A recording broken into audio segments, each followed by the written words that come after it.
चलो चलो जल्दी से, जल्दी आ जाओ मैदान में, देर मत करो।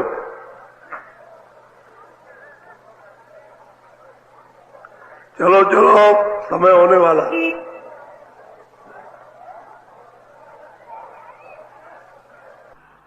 जल्दी निकल आओ, जल्दी। आज बहुत अच्छा सुनाऊंगा, आपकी समझ में आएगा। दौड़ के आओ, सब सिर पर धोती रखो, ये सत्संग है।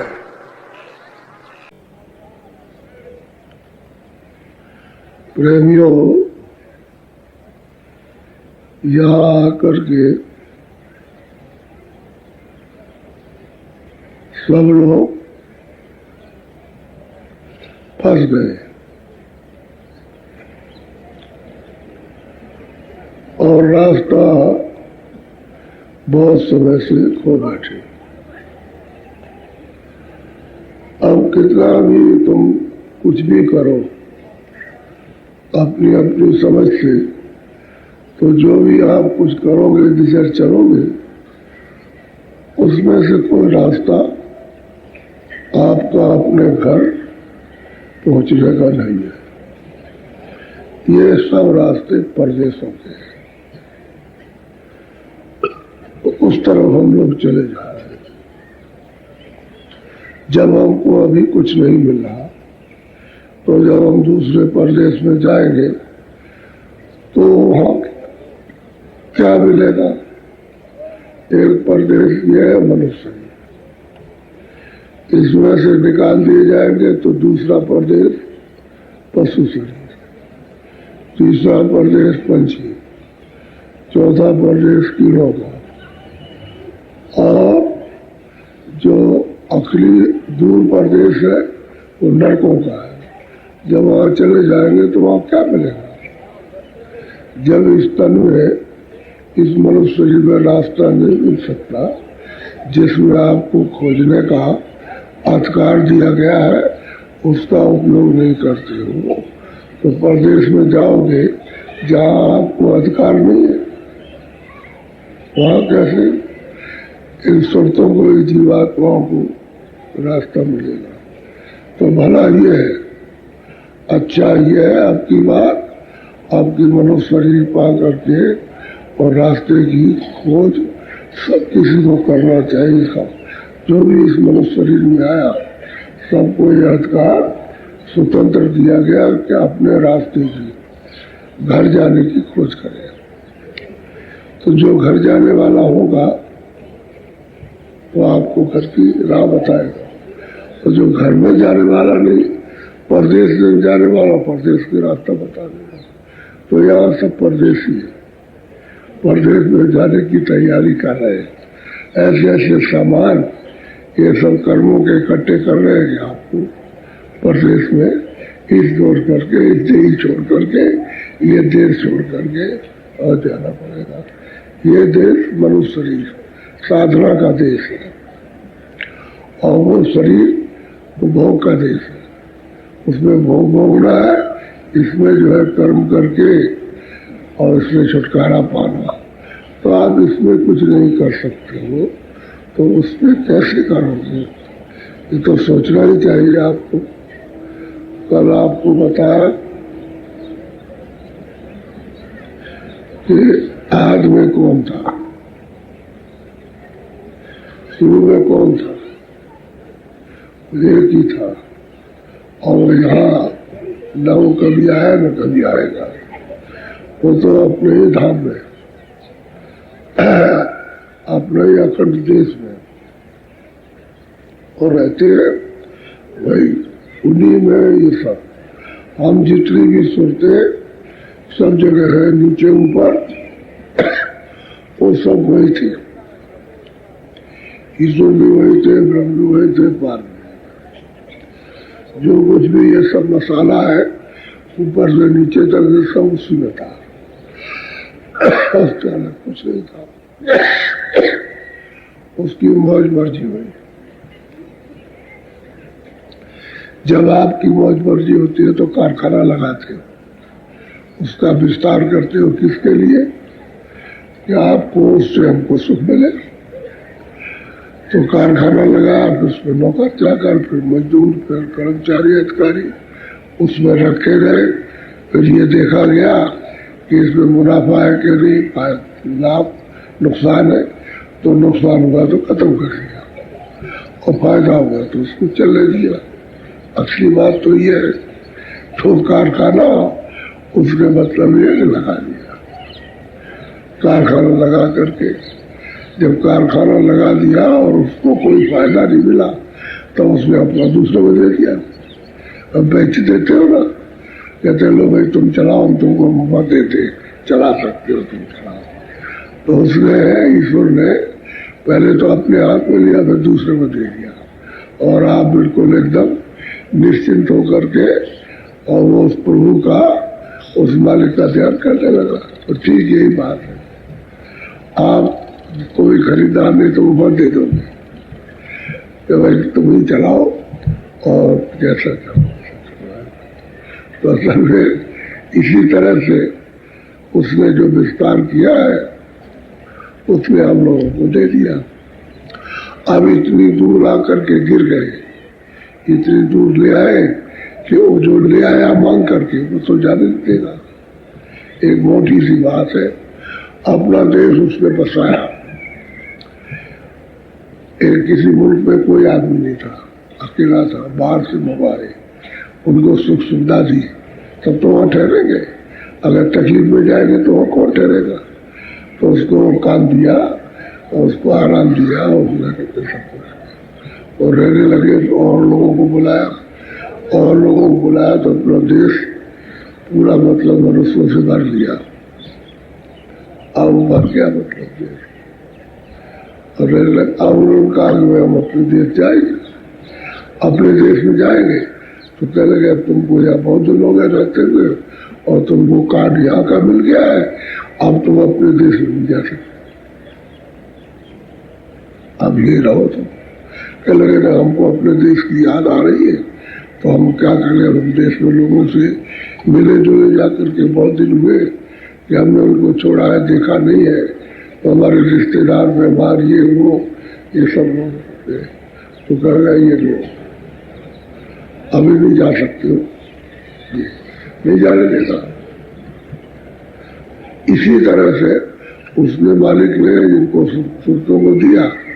अब जब इनको खबर लगी कि तुम्हारा देश नहीं है तो इन्होंने चलने की तैयारी कर लगे, अभी नहीं जा सकते, तो सबको रोक दिया, सब पर प्रतिबंध लगा दिया। कर्मों का प्रतिबंध ही है कि कर्म बना करके, कर्मों का नियम बना के और कर्म करने के लिए आपको छोड़ दिया, अधिकार दे दिया, तो फंसा भी है और फंसा लिया, कर्जा बांटा, लो लो लो ये सुख है, ये करो मतलब ये पुण्य है, ये करो ये पाप है, ये सब कर्जा बांट दिया। अब तुम कर्जा कर ले लिया, अब लेकर के कहता है कि अब जाओ ये मूल दे दो और उसका ब्याज दो। तो आप न मूल दे सकते हो तो आपके पास कुछ आएगा और अब ब्याज दे सकते हो। तो फिर उसने कहा कि नहीं ये नहीं, हमको तो मूल और ब्याज दोनों लेना, माफी नहीं करना। तब उन्होंने खाने बनाए, तो कह रहे तुम्हारा उनसे वहां से वसूल करेंगे, बात करो तुमको वहां ले चले, वहां पर ले गए तो अपना वसूल करना। इसी तरह से हम यहाँ आकर के धीरे से फंस गए। अब वहां पुरुष आते हैं, उनको याद दिलाते हैं कि भाई तुम वहां कैसे, तुम्हारा पिता वहां, तुम्हारा देश वहां है, तुम्हारा आनंद वहां कोई दुख सुख नहीं है और कोई पीड़ा नहीं, किसी तरह का कोई जन्मता बात तो तुम सुनते नहीं, इसी को फंसे जाते। और रोज देख रहे हो कि संसार में कोई न कोई लोग जलता है, चाहे बच्चा हो चाहे बुढ़ा हो, कोई हो, उसको वो देखते हैं कि भाई हमारे घर का तो आदमी जो चला गया। तो तुम ये क्यों नहीं समझते हो, जब इसकी बारी जवानी में या बचपन में इसकी बारी जाने की आ गई तो मेरी बारी भी कभी आ सकती है, मैं भी चला सकता हूँ। ये सबको सोचना चाहिए। तो बहुत ध्यान से आप सुनो, कल उसमें से रह गया था उसी को सुन लो आप, बोलो। पुरुष का भेद न जाना, वेदमति का बंधन ठाना। भाई सत्पुरुष का भेद तो जहाँ से आप आए थे, आपका घर था, पिता था, उसका भेद तो मतलब वो भूल गया था। अब ये जो आपके नियम बने, उन्हीं किताबों को आप पढ़ते हो। ये पूजा है, पाठ है, ध्यान है, ये इसी को करने लगे। अब इसी में आकर के फिर आप फंसते, तो रास्ता तो इसी में भूला जाए। जब कुछ नहीं करोगे तो उसके मन में कुछ नहीं है। जब कुछ नहीं करो, न पाप करो, न पुण्य करो, या मतलब न पूजा करो, न पाठ करो, तब तो ठीक है, तब तो जल्दी चल देगा, कि वो किसी में बना तो है नहीं। लेकिन तुम तो बंध गए, इसके साथ बन गए, इस देवता के साथ, इस देव, ये मेरा ब्रह्मा है, ये मेरा विष्णु है, ये मेरा शिव है, ये मेरी देवी है, मेरा देवता है, और मेरे ये है, और वो है। इसमें तुम आकर के बंध गए, तो ये पूजा करेंगे, ये नहीं करेंगे, तो ये करेंगे। अब इसमें तो कोई ना करो तो फिर भी अच्छा, किसी के साथ बंधो मत, क्योंकि बंधो उसके साथ जिसको देखो, और देखा तो नहीं, हमको बांध दिया। अब हमको कहीं दिखाई तो देता नहीं, कहाँ पर है, चलो उससे बात करेंगे, दर्शन करेंगे, तो कुछ नहीं, इसलिए बंध गया। तो इसमें आकर के जो लोग खुद बंधे, उन्होंने आपको बांध दिया। कोई प्रचारी उन्होंने ऐसा किया कि ये बताते हैं कर्म कांड है, ये पात्र ये है, ये ऐसा है, ये इस तरह का, उसी में करने में आप बंध गए। अब ये छोड़े नहीं छूटते। रास्ता तो सीधा है, रास्ता तुम्हारे मनुष्य शरीर से ही जाता, लेकिन तुम इसको छोड़ते नहीं हो और रास्ते में चलते नहीं। इसको फिर कहा कि छोड़ो छोड़ो, घर चले, घर चले गए, इसको पकड़े रहते हो। इतना मोह, इतनी ममता उसके साथ में, कि मतलब यह है कि उससे कोई लगाव नहीं है, उसके सब लगाव, और ये तुम्हारा है नहीं। तो कहते हैं इस बंधन में आकर के आप बंध गए। अच्छा, ये किया क्यों? कि जब तुमको दुख मिला तो लोग भाई सुख का कौन रास्ता, ये पूजा करो, ये करो, इस तरह से ये करो, उसको बंध गया। आखिर चाहते सब सुखी हो कि हमको आराम ही आनंद मिले, लेकिन वो सब करने से आनंद मिलता। अगर पूजा करते हो और आनंद मिल जाए तब तो ठीक है, चलो भाई ठीक है, पूजा कर रहे आनंद मिल जाए। लेकिन पूजा करने के बाद वहां खिले, वहां दो, इसके बारे सही पूजा नहीं, क्लेश मिलता। अब यह कर्मों का जब बोझा लाद दिया तो उसका तो भुगतान लेगा, वो क्यों छोड़ेगा? अब इंद्रियों से जो कर्म किया है तो इंद्रियों से लेगा, क्या जाओ हमारा इंद्रियों से दो। अब वो लदा पड़ा हुआ और आप दे नहीं पाते हो, तो ये बंधन में आकर के बंध गए अज्ञान में। बोलो। संत मताई न से बहु दूरी, ये को जाने वह पद।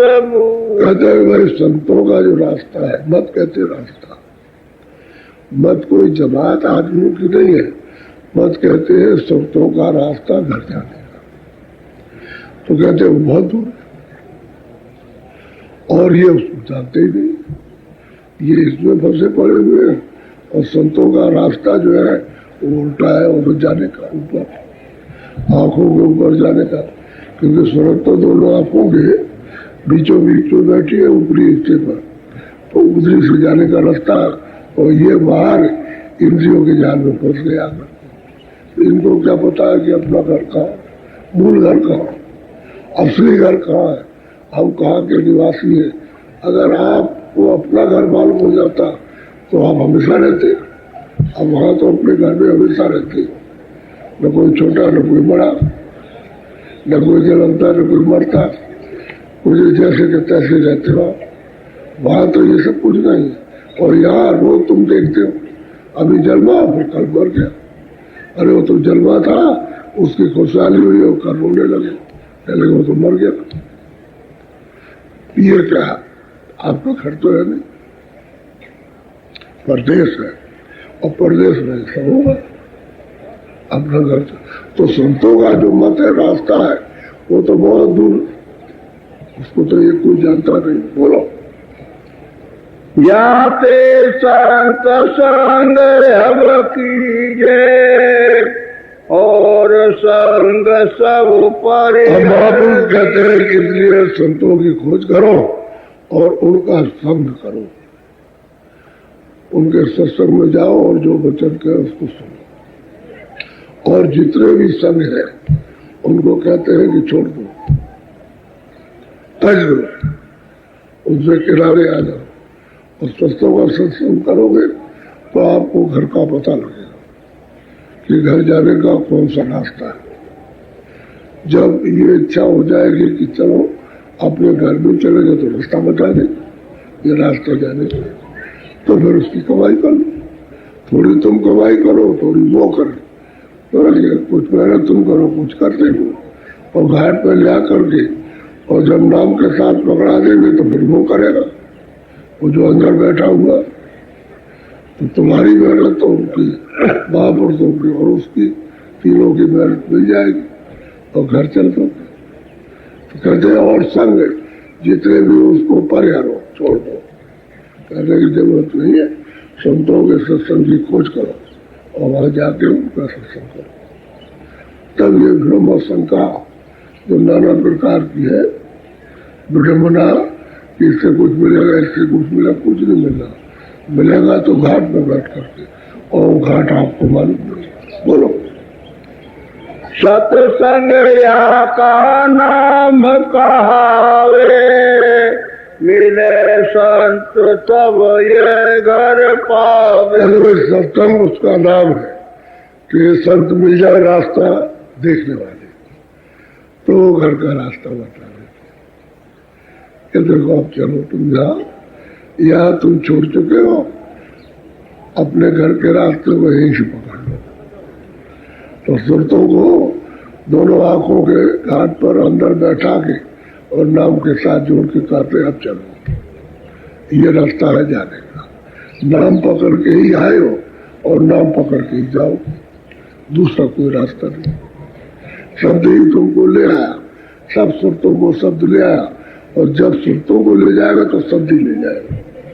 और शब्द कहते हैं नाम, यानी बाजा, बोली, वाणी, कलमा, आयते, उसका ये सब नाम ही है, लेकिन आवाज है, वही ले आएंगे वही ले जाएंगे। संत मिल जाएगा तो बताएंगे कि भाई इस आवाज को ऐसे पकड़ लो।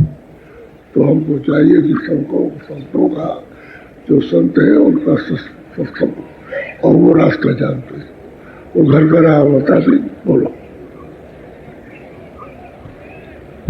सत नाम दोने अब कहूँ खोली, बीन बांसुरी दोने जा बोली। कहते हैं भाई वो सतनाम की धुन, कहते हैं जहाँ पर बीन बांसुरी बज रही है, अखंड बज रही है, इसी धुन से तो सारी रचना हुई। तमाम ब्रह्मांड, तमाम लोग, ये सब उसने इसी धुन से बनाए, और सब जगह पर ये धुन व्याप्त है। यानी तुम्हारे पास भी आ रही है, लेकिन तुम जब उस धुन को सुन सकोगे जब तुम्हारा पर्दा हट जाए, और तुम शब्द में जब लय होने लगो, शब्द को पकड़ लो, उसमें मिलने लगो तो सुनाई देने लगे, तब सुनाई देती। ऐसे कोई सुन तो नहीं सुनाई देगी, ऐसे तो तुम नीचे की भी नहीं मालूम होती, ऊपर की क्या मालूम होगी। कहते भाई सतपुरुष का तो वहां ये सब हो रहा है, उसी से ही रचना हुई है, और सब लोग उसी से उतर के आए। काल भी उसी से, ब्रह्म भी उसी से, पार भी उसी से, सब सुनते भी उसी से उतर के आए, और उसी से सब रचना हुई है। बोलो। संतन की दोने से न्यारी, पावेगा कोई चढ़ पद चढ़। जो चढ़ेगा उस संतों की धुन तो बिल्कुल अलग है, क्योंकि ये तो धुन है ईश्वर की। कोई ब्रह्म की धुन आ रही, कोई पार धुन, कोई महाकाल की धुन, लेकिन संतों की धुन तो उसके परे। कहते हैं जो चढ़ के जाएगा वो उस पद को पा करके तब सुनेगा। कैसे सुन सकता है? धुन तो आ रही है, लेकिन चढ़ाई तो होनी चाहिए। तो जब आप नाम को पकड़ के चढ़ेंगे तभी समझ में आएगी, इसके पहले आ नहीं सकते। अब ये परदेश है, अपना देश नहीं है। बोलो। छाट छूट कर में सब गाई, संत मता सब दिया लखा। मैंने सब समझ बूझ करके, सब देख करके, समझ करके, पहुंच करके, सबका पता ठिकाना सबका लगा करके, उनके दर्शन दीदार करके और सबको देखा, तब फिर मैंने छाट छूट के तभी संतों का मत जीवों के लिए यानी सुलभ और आसान इन्हें इतना कर दिया कि इसको कोई भी कमाई कर सकता, कोई भी चल सकता, कोई भी घाट पर बैठ करके नाम धुनी को पकड़ के ऊपर जा सकता है। सबके लिए सुलभ किया कि ये नहीं कि तुम नहीं पा सकते हो, तुम नहीं पा सकते। किसी जात पात का भी कोई हो, कोई भी हो, जो चाहे सो कर सकता, लेकिन अब ये निर्मल तो होना पड़ेगा। गंदगी है उसकी तो सफाई होनी है। गंदगी किसी के ऊपर भी हो, कोई भी कपड़ा कपड़ा पहनो, किसी जात का कपड़ा मैला हो गया तो उसको साफ करना ही है। बगैर साफ किए हुए मैल जाएगा नहीं, उसके साबुन लगाना, तो साबुन में जो लगाएगा तो मैल कटेगा, वैसे करना। तो हम सभी जीव कर्मों में मैले हो गए। अब यह है कि वो सब धोने का साबुन तो परमार्थ का एक ही है और वो नाम है शब्द तो नहीं करेगा, दूसरी कोई और चीज हो नहीं सकती, क्योंकि सुर्ख तो उसी की चेतन और उस पर मैल लगा हुआ है तो वही धोएगा, शब्द ही धोएगा। जो पकड़ के ले आया और उससे सुरते अलग हो गई तो वही धुलाई करेगा, तब अपने में मिलाएगा, तब अपना जैसा बनाएगा। और धुलाई नहीं करेगा तो सूरतों से मिल नहीं सकती, गंदगी में मिलेगी कि उसके पास तो गंदगी नहीं है। बोलो। कहने में कुछ कसर न राखी, खोले दृष्टि तब देखे। अब जो यहाँ प्रेमी रहते हैं और जो महापुरुष आते हैं वो कहते हैं भाई मैंने कहने में कोई कमी नहीं रखी, तुम यहाँ बैठ करके तुम्हारी आँख खुल जाए तो तुम अपनी आँख सुने।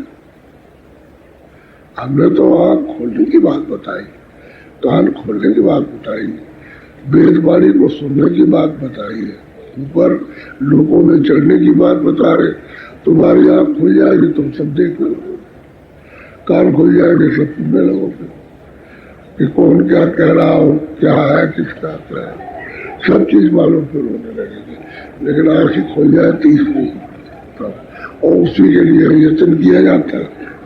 तो आप बैठते हो ध्यान पर, जब बैठ गए मन तुम्हारा उधर, तो क्यों ऐसा जाता है कि वो पर्दा जब होता है तभी भागता है, पर्दे पड़े हुए कर्मों के उसकी वजह से फिसल जाता है, मन स्थिर नहीं हो पाता और घाट पर सूरत का साथ नहीं दे पाता। तो सूरत का कानों का सुनने का अलग काम है और शरीर के कानों के सुनने का अलग। शरीर का जब कान सुनेगा तो बाहर कोई आवाज होगी, ठप ठप दौड़ना कुछ भी करेगी तो वो पकड़ ले आएंगे और अंदर वाले कान को दे देते। फिर अंदर वाला कान सुनता है कौन सी आवाज है।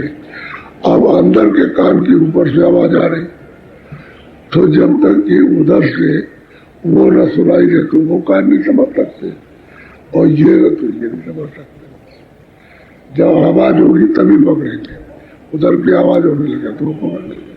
तो यही तीनों चीजें और यही सतलोक में अब इसके ऊपर पर्दा चढ़ गया। तो पर्दे चढ़ने से यहाँ एक मालूम होता है कि भाई तो दो आंखें दो कान, ऐसे स्वर्ग में कुंड में भी तो आम दो कान मालूम होते हैं और ऊपर जाए तो एक ही आम, स्वर्ग में कुंड के ऊपर जाए तो एक आम, दो नहीं रहेंगे क्योंकि वहां ये पर्दा नहीं है, वहां एक ही आम, उसके ऊपर जाए एक और ऊपर चल जाए तो फिर निकाल दो आंख। अब इसी भेद को कोई गहराई से जाता है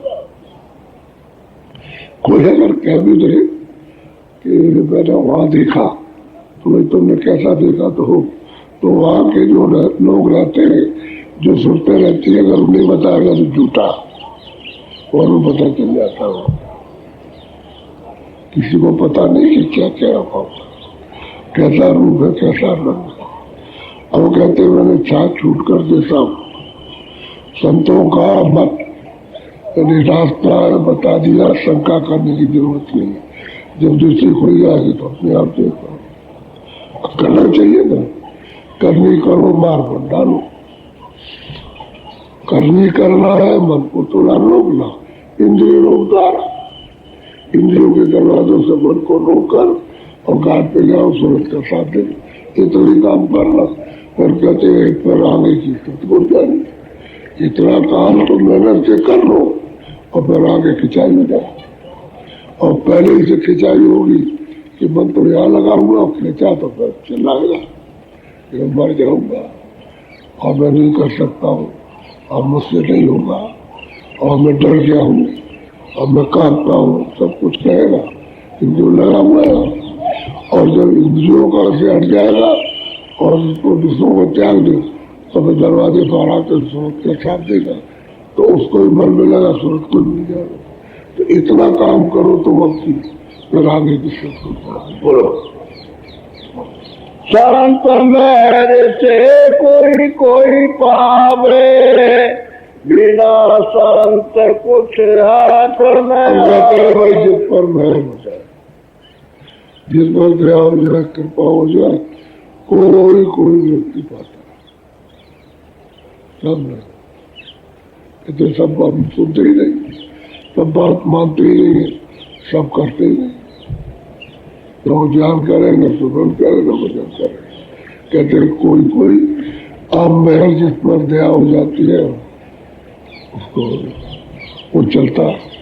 संत मत भर, संत उस रास्ते पर जो घर जाने का कोई जाता है, तो सब इसी में फंसे रहते हैं। ये दीजिए, हम जब बैठते हैं तो तरह तरह की बात सुनते हैं, ये तकलीफ। लड़कियां कहती है अभी शादी हो गई, बस 2 वर्ष ही हुए होंगे, लड़का नहीं है, लड़का नहीं है, लड़का नहीं है, लड़का नहीं है, लड़का नहीं है। अगर तुमने कितने माँ बने हो, भाई बनती रहोगी।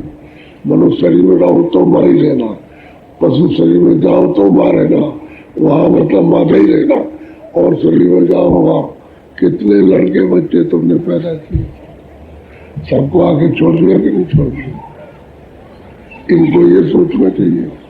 और तुम जहाँ भी गए तो मतलब तुमने भी चिल्लाया और क्या, हमारे औलाद नहीं, हमारे औलाद नहीं। जहाँ तुम गए वहां तुम्हारी औलाद हुई और सब औलाद को छोड़ दिया। और जब जाने लगे तो सब औलाद छोड़ देते। किसकी औलाद? हर में पर्दा है, उसके मोह के कारण फंसे हुए औलाद है। और मोह न क्या औलाद है, तो पर्दा है।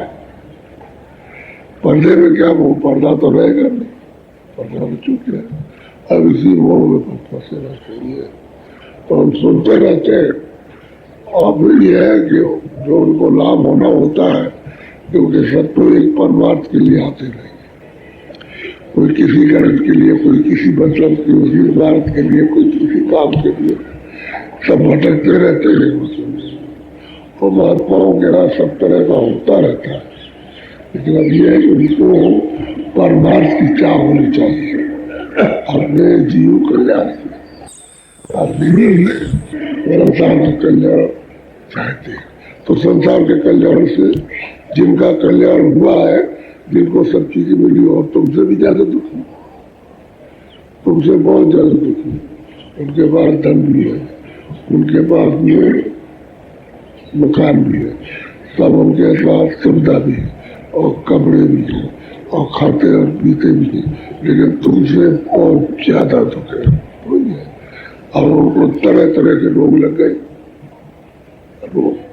रोग लगी तो कहते धन का कोई सुख नहीं, मकान का कोई सुख नहीं, इसका कोई सुख नहीं, बच्चों को कोई सुख नहीं, हम कपड़े पहनते उसका कोई सुख नहीं, हमको बहुत पीड़ा है, बहुत परेशानी है और हम हैरान हुए, मर जाए तो अच्छा हो जाए। अब वो ये कहते हो, तुमको कहते हो वो ये दे दो, और इसमें फंस जाते हो तो पीड़ा तो मिलती। जहाँ जगह आराम की, सुख की और निरोगता की जगह नहीं है, ये तो रोग लगेगा, निश्चित बात है। अशांति पहले की कोई जगह वो नहीं, अब इसी में तुम फंसे रहते हो और आखिर में उसी बेचैनी और बेहाली में चला जाता है। और छोड़ के गुजर गया। अब निकाल जबरदस्ती निकाल दिया। अपने आप मरना चाहो और जाना चाहो तो नहीं जा सकते। उस समय आता है तो कहता है चल निकल, आप निकालता हूँ, निकाल के अलग कर दे तो सब छूट जाए कि नहीं छूट जाए। कहते हैं मैंने 4 छूट करके तब, और फिर ये कोई तो मैं दया होती है तो कोई पाता है। और चाहते तो सब लोग चले जाए, अपना काम कर ले सबके सब। उनकी तो मैं दया इस प्रकार की, लेकिन उन दया को पीते नहीं, उसको अपने हृदय स्थल पर रखते नहीं, उसको फेंक देते हो, इसलिए उससे वंचित रह जाते हो। नहीं तो रास्ता तो सब एक ही है। बोलो संत कहिए छान कर मूर्ख माने। सोच लिया कि असली चीज क्या है। कहते हैं सब चीजों से सौदा, इससे क्या मिलेगा, इससे क्या मिलेगा, इससे क्या मिलेगा, इस काम से, इस करनी से, इस कर्म से कहाँ जाएगा, क्या तकलीफ होगी, क्या होगी 84 में, नरकों में, इसमें उसमें क्या वेदना होती है, सब छाट छूट के तब फिर जीवों को कहा कि अरे भाई तुम उधर कहाँ जा रहे हो, वो बहुत तकलीफ है, ये रास्ता सीधा है मनुष्य रूपी मंदिर से जाने का, चले चलो जल्दी अपने घर में पहुंचो। लेकिन ये मूर्ख उसको कहते हैं जो किसी की सच्ची बात को न माने, उसका नाम मूर्ख है। और कहते हैं मूर्ख मानता नहीं। ये दुनिया जिस चक्कर में है उस चक्कर में अपना रास्ता नहीं मानती कि हम अपने रास्ते से निकल जाए और दूसरे का रास्ता चलती है। और दूसरा का रास्ता वहां ठग बैठे हुए हैं तो ठग लेंगे, और फिर होता है हमारा सब ले गया, हमारा छीन लिया, हमारा कर दिया। अपने रास्ते से नहीं चलेगा, जिससे कि सब सुख उसको सब कुछ मिल जाए और निश्चिंत होकर के चला जाए, तो मूर्ख करके बात करें। और उन्होंने सब देख के कहा, छाटने छूटने का मतलब सब देखा, उन्होंने पूरा कचरा छोड़ दिया और कहा कि सार को लो, सार को लो, सार न, लेकिन वो नहीं मानता। बोलो बिना प्रीत पर पीत के कैसे पावे ठावे। विश्वास, प्रेम, प्रीत प्रति विश्वास और प्रेम, इसके बगैर वो पा नहीं सकता। कहते ठोर ठिकाना यानी घर बगैर प्रेम प्रति के नहीं मिलेगा। और प्रेम तो होना चाहिए, विश्वास, विश्वास है वो तो काम अपने को डबाडोल। अरे विश्वास किसी पर नहीं, किस पर विश्वास करते हो?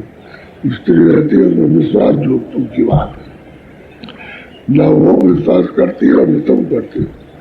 वो सोचती है कि चोरी कर लेगा, वो सोचती है देगा ये कर लेगा, एक दूसरे में विश्वास। और कहते हैं हम तुम्हारे पति हो, तुम हमारे पत्नी हो, ये सब इसी तरह से माँ बेटे वो विश्वास प्रेम किसी से नहीं है, वो तो मतलब की बात है। इसी तरह से महात्माओं से प्रेम विश्वास नहीं, ऐसे धोखा खा जाते। बिना प्रेम प्रति वो हाथ में नहीं आएगा, प्रेम होना चाहिए। तो जो जीते हैं उसमें तो प्रेम हो, तो वही अभाव में तो भाव मिलेगा।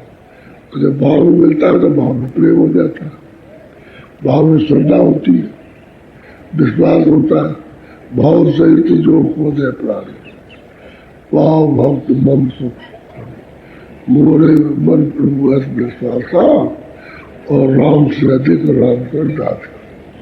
सीधा प्रेमी सुनते जो है वो राम क्या बात, और राम क्या कुछ नहीं, क्योंकि उनको तो घर में जाना, राम को तो घर में नहीं जाना, उनको तो बीच में रहना, बीच में अटक गए, सुतों को तो घर में जाना।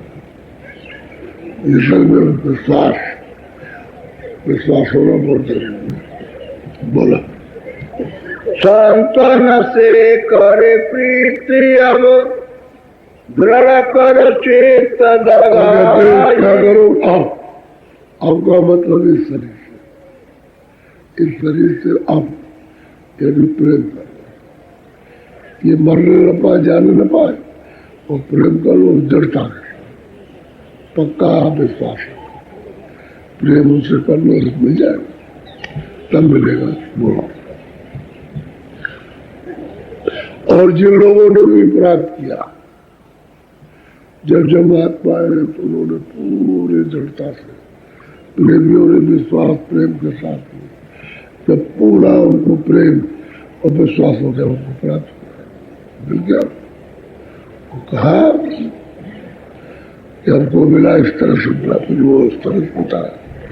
अब वो जो बताते रहे वही बताएंगे, और बताएंगे क्या, मिलने का पाने का रास्ता, उसकी सब क्रियाक्रम तो एक ही है, उसके भाव जो भक्ति है वो तो एक ही है। उसमें तो जो जैसे पाया जाता हो वैसे कहता है।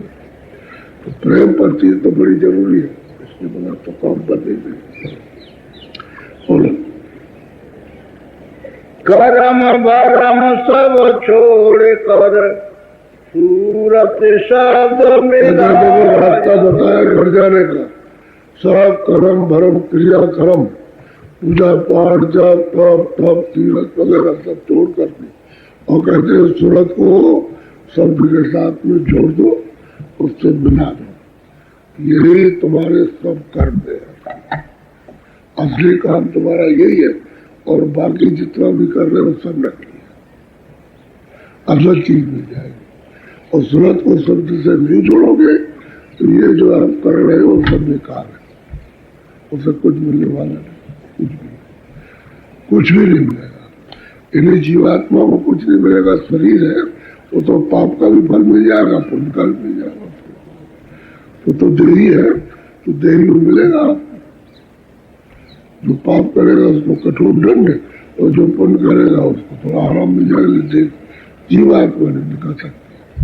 और सूरत को शब्द से, जीवात्मा को शब्द से जोड़ोगे तो निकल जाएगा। कर्म भरम को छोड़ो, क्या भरम रखते हो, इसको छोड़ो। ऐसे देश पर आए थे, जब आपको ये बता दिया कि इसकी प्रलय हो जाएगी, उसका समय निश्चित है, उसका जब विस्तार है तो उसकी मतलब ये है कि विस्तार जब किया है तो उसकी प्रलय जरूर है। लेकिन ये कि समय लगता है, एक समय थोड़े दिन का 50-100 साल, दूसरा समय जुग का जुग बीत जाता तब आता है उसका समय। लेकिन ये है कि यहाँ विनाश जरूर होगा, कोई भी रहेगा, जमीन नहीं रहेगी, आसमान नहीं, जब ये नहीं रहेगा तो वेद पुराण ये किसी मत के कुछ मंदिर मैजिक ये सब कोई गिरजाघर नहीं, कुछ रहता सब। जब रेशा ही रेशा नहीं रह गया तो फिर यहाँ रहेगा क्या। इसलिए जब कहते हो कि मुझे कुछ नहीं रहेगा तो स्वरूप में कुछ, तो देवी देवता कहाँ से रहेंगे, ब्रह्म नहीं रहेगा तो ईश्वर का लोक नहीं, ब्रह्म नहीं, ये सब सिमट जाएंगे सब। महाप्रलय में सब एकदम से खत्म हो जाते हैं, कोई नहीं। फिर कभी कितने युगों के कितने कल्पों के बाद फिर वो निर्माण करें, उसके बाद तो सतलोक में तो महाप्रलय जाती नहीं, उसके लिए तो नीचे नाका मुकाम बना रखा, उसके आगे नहीं जाएगी, बस वहीं पर रहेगी फिर महाप्रलय, और पड़ी रहेगी। फिर जब कभी उसकी इच्छा होगी तो उसका विस्तार होगा, फिर नए सिरे, फिर सतयुग आएगा, फिर त्रेता आएगा, फिर द्वापर आएगा, फिर कलयुग नए सिरे से।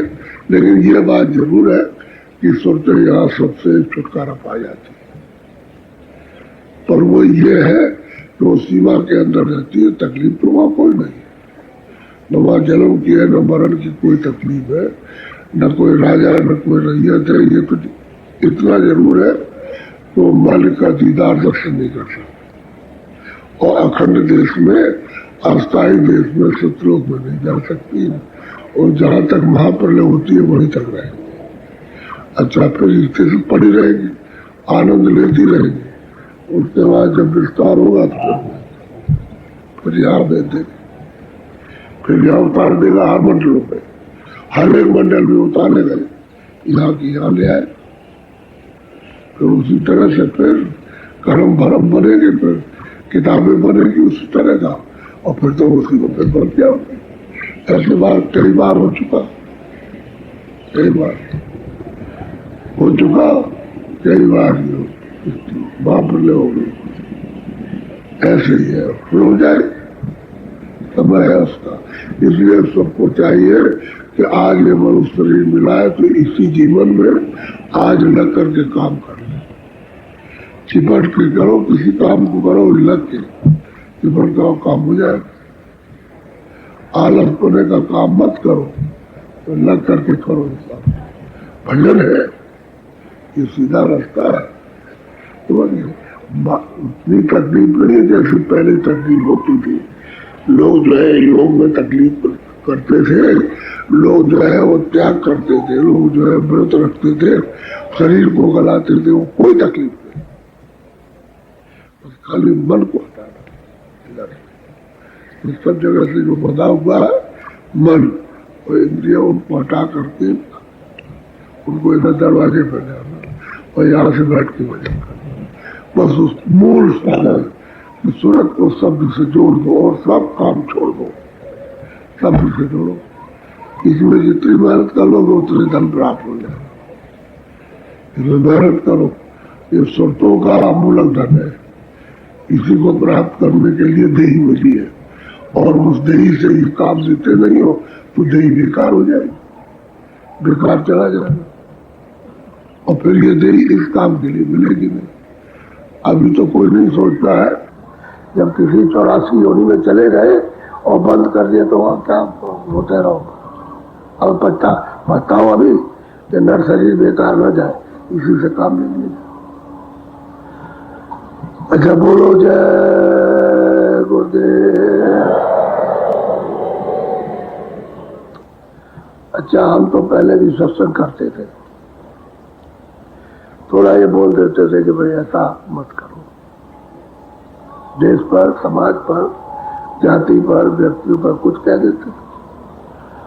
ऐसा अपने पास तो कोई राजनीति थी नहीं, लेकिन जब एक हल्ला हुआ तो उसमें बहुत से साधु, बहुत से सन्यासी जो कपड़े पहने थे, और हमको भी पकड़ा और अंदर बंद कर दिया, डर की वजह से। क्यों बंद क्यों किया जाए? कोई चोरी थोड़ी करते या किसी को मारते थोड़ी थे, और कोई आंदोलन करते हो। हमने तो कभी आंदोलन नहीं किया, या किसी से कहोगे तुम भाई इनको मार डालो ऐसा। लेकिन वो तो हल्ला है जोर से कि पकड़ो पकड़ो पकड़ो पकड़ो पकड़ो पकड़ो, तो उसी पकड़ में बहुत लोग आए और बहुत जेल चले गए। जिस पार्टी ने लोगों को पकड़ा उसी पार्टी ही वाले को पकड़ के जेल बंद कर दिया। हल्ला है, उसने कहा ऊपर से तो ये है और अंदर से ये, तो उसको चलो तुम भी चलो। बताओ, वो तो काम पार्टी का करता था, उसमें बंद करे। उसमें हल्ले में कुछ पता नहीं चलता कि हल्ले में कौन सा एक ही हो। वो 22 पसेरी कहावत है ना, था 22 पसेरी एक ही में तोड़ दिया, अच्छा भी खराब भी था सब। तो उन्होंने मतलब जेल में बंद कर दिया। तो हम 23 मार्च को छूटे, 21 महीने रहे। ये लोग कुछ कुछ मनाया करते अपना, हमारे लिए तो कुछ नहीं है। हम तो चाहे वहां रहे और चाहे यहाँ रहे, और क्या बात है, वहां भी भजन कर रहा है यार, भजन। अब ये जरूरी है क्या वो ऐसा उपदेश लोगों को दे करके और उनका जो नुकसान हुआ उसको नहीं बता सकते? बस ये बात है कि लोगों को उपदेश नुकसान, ये तो नुकसान था, लेकिन ये हमारे लिए क्या, व्यक्ति के लिए, ये त्योहार रह जाओ कहीं रह जाओ, किसके लिए। लेकिन जो प्रेमी है उनको तकलीफ, उनको मतलब ये है कि तकलीफ, दुख, हार्दिक दुख उनको, तो ये बात तो उनकी पास है हार्दिक। तो 30 मार्च को छोड़ दिया था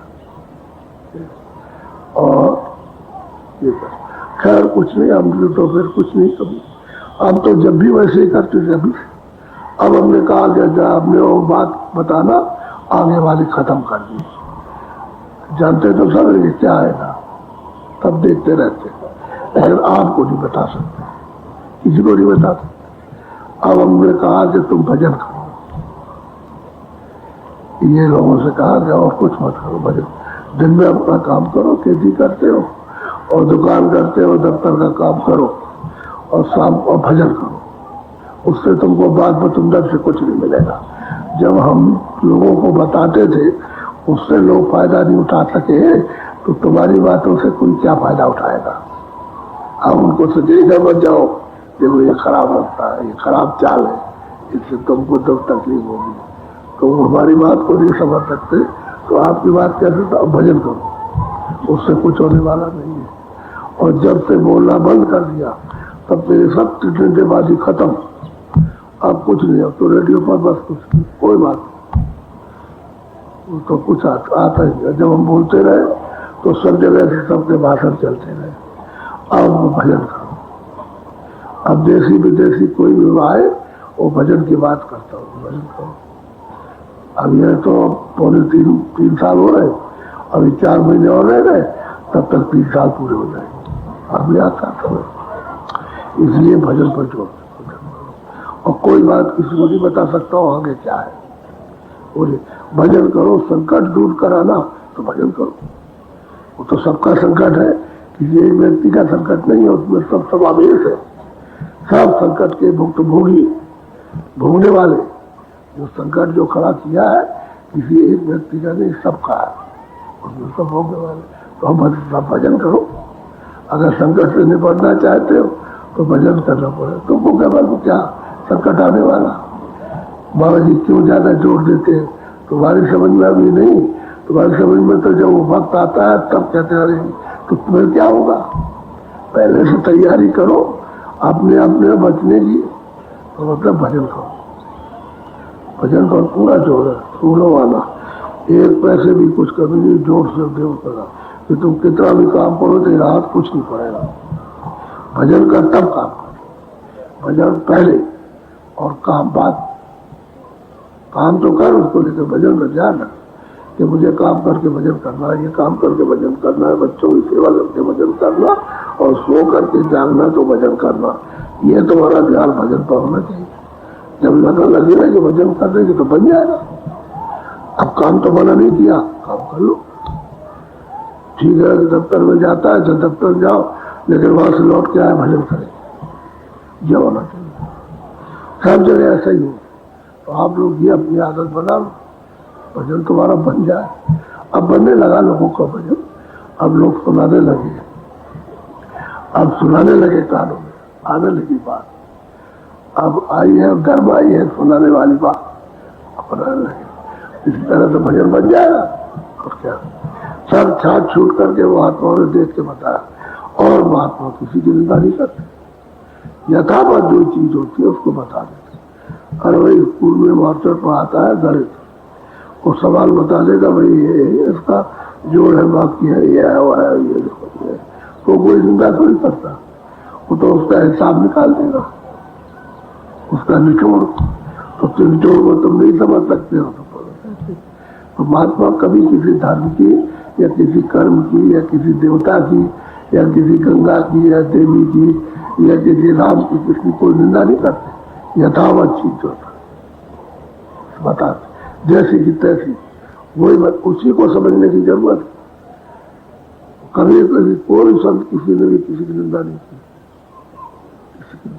इसलिए तुम नहीं समझ पाते हो, और वही मतलब मूर्ख। अब मूर्ख क्या समझेगा, जो किसी की सच्ची बात को जो गुलठी पड़ी हुई है उसको सुलझा कर अरे गुलठी तरह बन जाए और मुझे बचता रहता है।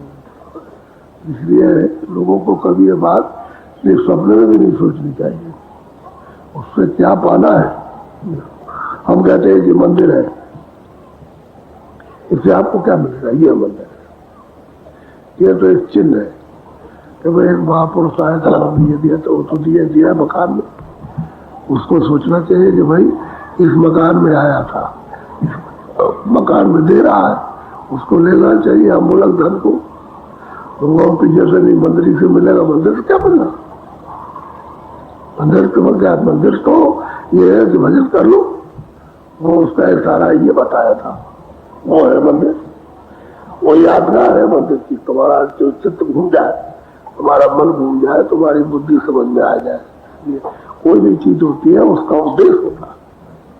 और तुम पीछे से उसके बगैर उद्देश्य के बुद्धि रगड़ते रहते ऐसा है, उससे कुछ नहीं। मनुष्य मंदिर है, ये इसमें तुम बैठ करके करो कि ऐसे ऐसे महापुरुष आते हैं कि ये चीज देते हैं, उसको ले लो।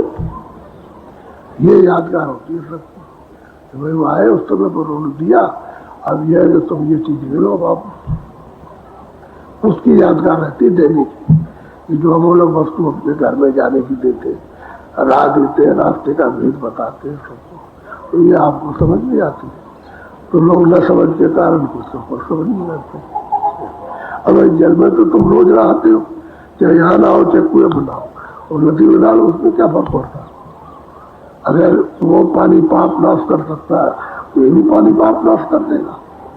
पानी तो पानी है, जल तो जल ही है, इसमें तो कोई फर्क नहीं है। ये तो आपको जानना चाहिए ना। अब तो मान लो कि नहीं ये कुएं का पानी है, ऐसा ये है, वो ऐसा है, ऐसा कैसे? तो चीज है, वही खारा समुद्र है, कहते हैं समुद्र खारा, यहाँ भी तो खारा पानी है। जब समुद्र खारा तो यहाँ पानी तमाम कुएं खारे हैं, पी नहीं सकते हो आप, खारा पानी। पानी तो पानी है, असली चीज है, असली चीज है, और नकली है, नकली है। ये सब चीजें नकली है, इसमें उलझ जाओगे और असली चीज तो आपके पास है, उसमें भी आप सुलझते हो। तो यही महात्मा तुम्हारी भूल चूक को सुलझा लेते और सही दिशा दे करके उस अपने रास्ते पर, उस मत पर, उस पंथ पर चला देते जो घर जाने का। पंथ कहते मार्ग, पंथ कोई भीड़ बकरियों का या आदमियों का झुंड नहीं है। घर जाने का, जीवात्माओं को वापस घर पहुंचे का पंथ है, ये रास्ता है चलने का। तो जीवात्माएं चलती है ना, नाम से चढ़ करके जाती हैं, तो बड़ा लंबा सफर करती है, करोड़ों का, अरबों, मीलों का सफर करती है, उसी नाम पर सवार होकर के, उसी को पंथ कहते हैं। अंदर जब चाल बनेंगे तो किस तरह से नाम को पकड़ के उड़ती है, वो तो देखने लायक और समझने लायक। बोलो जय